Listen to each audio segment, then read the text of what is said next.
పెద్ద సినిమా నుంచి సాంగ్ వచ్చింది కదా, రైల్వే సాంగ్ ఎలా అనిపించింది? దాంట్లో రామ్ చరణ్ గారి స్టెప్స్ ఎలా అనిపించింది? చూస్తుంటే బాగానే అనిపించింది, కానీ ఆ పాట మాత్రం మీ ఓటోళ్ళకి అర్థమైంది, మా ఓటోళ్ళకి అర్థం కాదు. కాబట్టి నాకేమనిపించింది అంటే రంగస్థలం మూవీలో చేసిందిగా అది బాగుంది. రంగస్థలం మా ఓటోళ్ళు కూడా చూడొచ్చు. చిరుత మూవీ నాకు గుర్తుంది, అది కూడా మా ఓటోళ్ళని చూడొచ్చు. ఆ టైప్ అనిపించింది నాకు, ఆయన డ్రెస్సింగ్ స్టైల్ కానీ, ఆయన జుట్టు హెయిర్ స్టైల్ కానీ. ఇప్పుడు సినిమాలలో హెయిర్ స్టైల్ చూసి బయట పిల్లల బైరేగులు అయ్యి గుండు కొట్టించుకోవటం, గీట్లు పెట్టించుకోవటం, ఎవడు మంచా ఎవడు లంగా ఎవడు దొంగ అని తెలియకుండా సినిమాలలో చూసి. అందుకని దయచేసి ఇప్పుడు రామ్ చరణ్ గారి సినిమా చూసి, పెద్ద సినిమా చూసి యూత్ మారాలని నేను కోరుకుంటున్నా. గుండ్లు కొట్టించుకోకుండా, అరగుండ్లు చేపించుకోకుండా, మంచోడు కూడా లంగాలకు దొంగలకు కానొస్తుంది. దయచేసి అట్ట కాకుండా మీకు ఇదివరకు మగమడిచికి జుట్టు నిండా ఉంటేనే అందం. ఈ గుండ్లు కొట్టించుకోవడం, అరగుండ్లు కొట్టించుకోవడం సినిమాలు చూసి మారిపోతారు. ఈ పెద్ద సినిమా చూసానా మారి నిండు హెయిర్ స్టైల్ ఉండాలని కోరుకుంటున్నాను నేను. తప్ప అది పెట్టుకోకూడదు. ఈ సినిమాలలో కొన్ని తీసుకురావద్దాయా దయచేసి. హీరోలకు నేను చెబుతున్నా, మీరు సినిమా వరకు తీసుకొస్తే జీవితంలో నిజ జీవితంలో పాటిస్తారు పిల్లలు. నిజ జీవితంలో పాడించి అసలు వికృతంగా తయారవుతారు. గుండ్లు కొట్టించుకోవటం, ముక్కులు తలిగించుకోవటం, మరి పచ్చలు పుట్టు మచ్చలు అయితే ఒంటి నిండా కొట్టించుకుంటారు. ఆ పచ్చలు శరీరం ఆగం చేసుకుంటారు, జుట్టు ఆగమం చేసుకుంటారు, భవిష్యత్తు ఆగం చేసుకుంటారు.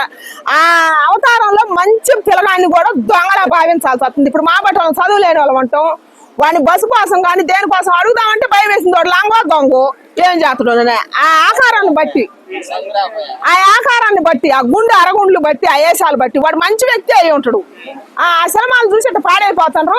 దయచేసి రామ్ చరణ్ గారి ఈ సినిమాలో నిండు హెయిర్ స్టైల్ ఉంది, ఆ డ్రెస్సింగ్ స్టైల్ కూడా బాగుంది. పాయింట్ వేసుకునే పాయింట్ ఇది వరకు సినిమాలలో సగం చినిగిపడి వేసుకుంటే మీరు కూడా వేసుకొని వస్తున్నారు. అట్లా మారి పాడైతుంది. అందుకని దయచేసి సినిమా ప్రపంచాన్ని మారేటట్టు ఉండాలి, కానీ మార్పు తీసుకురావాలి, కానీ చెడగొట్టకూడదు వద్దు. ఇప్పుడు వచ్చే సినిమాలు ఆయన డాన్స్ బాగానే ఉంది. ఇప్పుడు ఆయన తగ్గినా పిత్తినా చెప్పాలని అంటే ఆయనకు అవసరం, కానీ మనకు అవసరం అయింది మనం చెప్పాలా. ఏమైందంటే ఇప్పుడు మన పిల్లలు బాగుపడాలంటే సినిమాలు మంచి సినిమాలు రావాలా. ఇప్పుడు రామ్ చరణ్ గారి పెద్ద సినిమాలో ఆయన హెయిర్ స్టైల్ కానీ, ఆయన డ్రెస్సింగ్ స్టైల్ కానీ బాగుంది. ఆయన ముక్కుపోగు మాత్రం ఇట్లాంటి ఆయన సినిమా కోసం పెట్టుకుని కానీ బయట వాళ్ళు పెట్టుకుంటే అసహ్యంగా ఉంటాయి. పెట్టుకోవద్దు, పిల్లలు చెడిపోవద్దు. అది నేను చెబుతాను.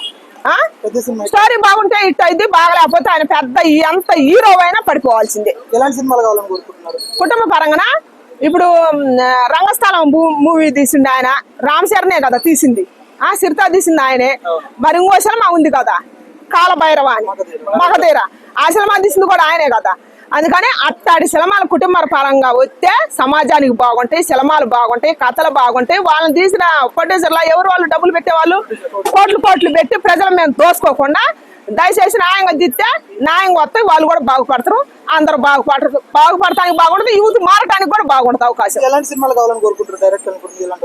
కుటుంబ పరంగా తీయాలని కోరుకుంటున్నాం. పూర్వం పోయిన సినిమాలు తిరిగి రావాలని కోరుకుంటున్నాం. ఇదే హీరోలుగా అప్పుడు తీసింది కూడా, ఇప్పుడైతే చచ్చిపోలేదు వాళ్ళేగా తీసేది.